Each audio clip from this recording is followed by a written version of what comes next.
सांगितलं का सगळे पक्ष आमच्याजवळ आहे. सगळे पक्ष या देशामध्ये जेवढे पक्ष असेल ते सगळे कार्यकर्ते आम्हाला मतं मारणार आहे. कारण आखरी ही जी आम्ही पाहतो तानाशाही कोणाला सहन होत नाही. ते मनातून कोणीच नाही, किती काही करा, पण लोकांचं ते म्हणतं ना चित खेटरात धड मंदिरात, तसं सध्या स्थिती आहे. आणि म्हणून त्यांचं चित आमच्यात आहे, दिनेश भाऊच्या उमेदवारीमध्ये आहे. त्याच्यानंतर कुठं काही जरी दिसलं आहे, प्रत्येक BJPचा कार्यकर्ता सामान्य कार्यकर्ता बोलतो बरं मी, काँग्रेसचा सामान्य कार्यकर्ता असेल, बाकी पक्षाचा कार्यकर्ता असेल, यांचं सगळ्यांच्या मनातला आवाज दिनेश बाबू खासदार झाले पाहिजे. रामटेकच्या रश्मी बर्वेचं जे जातं होतं ते एका दिवशी रद्द केलं आहे. मात्र या ठिकाणी 5-5 वर्ष पूर्ण झाले अजूनही ही तानाशाही आहे. न्यायालयानं न्याय न दिल्यामुळं, उशिरा देत असल्यामुळं आणि भारतीय जनता पार्टीनं या बाबतीत घेतलेली भूमिका अतिशय रुचणारी आहे. एका RSSच्या माणसानंसुद्धा हे म्हटलं का ही अतिशय घातक आहे. अशा पद्धतीनं उमेदवारी देणं हे चुकीचं आहे. हे मी नाही म्हणत, RSSचे सभासद म्हणतात. आणि त्याच्यामुळे लोक न्यायालयात आम्ही जिंकू.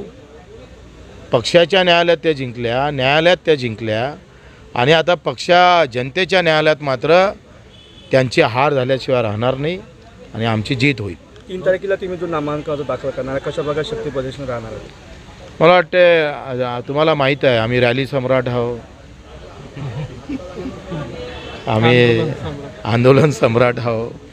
रक्तदानामध्ये आमच्या एवढा रक्तदान करणारा दुसरा उमेदवार दुसरीकडे नाही आहे. पण ह्या सगळ्या याच्याला रेकॉर्ड तोड असणारी रॅली असेल, सगळ्यांची मन जिंकणारी असेल, सगळ्यांचा आवाज असणारी रॅली असेल, सामान्यांचा आवाज त्या रॅलीमध्ये दिसेल. आणि अशा पद्धतीनं या रॅलीतूनच आम्ही या मतदारसंघाचं अर्धचित्र बदललेलं असेल. अरे बाबा, कार्यकर्त्याची मीटिंग होती, सगळ्या 5 जिल्ह्यातले जिल्हाप्रमुख तिथं बोलावले होते. त्यात जालन्याचे जिल्हाप्रमुख होते, संभाजीनगरचे होते, तिकडे बीड, उस्मानाबादचे, बीडचे, असे 5 जिल्ह्याचे जिल्हाप्रमुख आणि नगरचे पण होते.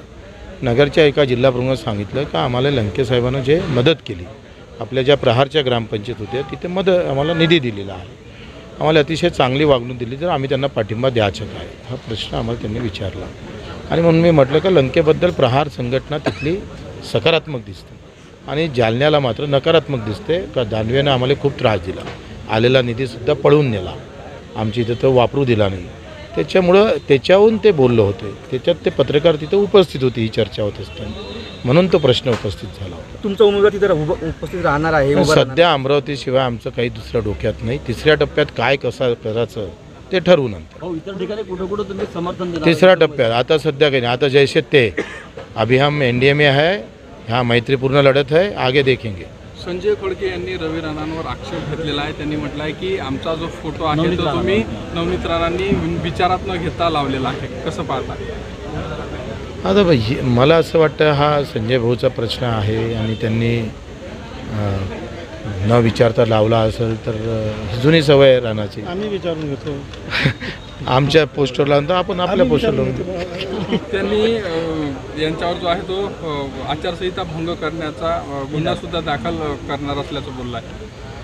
मला असं वाटतं का ही स्वाभिमानाची लढाई आहे आणि संजय भाऊ ती लढाई लढेल असं मला वाटतं. ते लढल्याशिवाय राहणार नाही. शिवतारेंचा जसा रोष शांत केला तसा खोडकेंचाही होईल ते मला सांगता येत नाही. संजय भाऊ आहे आणि ते अमरावतीचे मान सन्मान अभिमान आहे. त्याच्यानं शिवतारे आणि संजय भाऊमध्ये जमीन आसमानचा फरक आहे.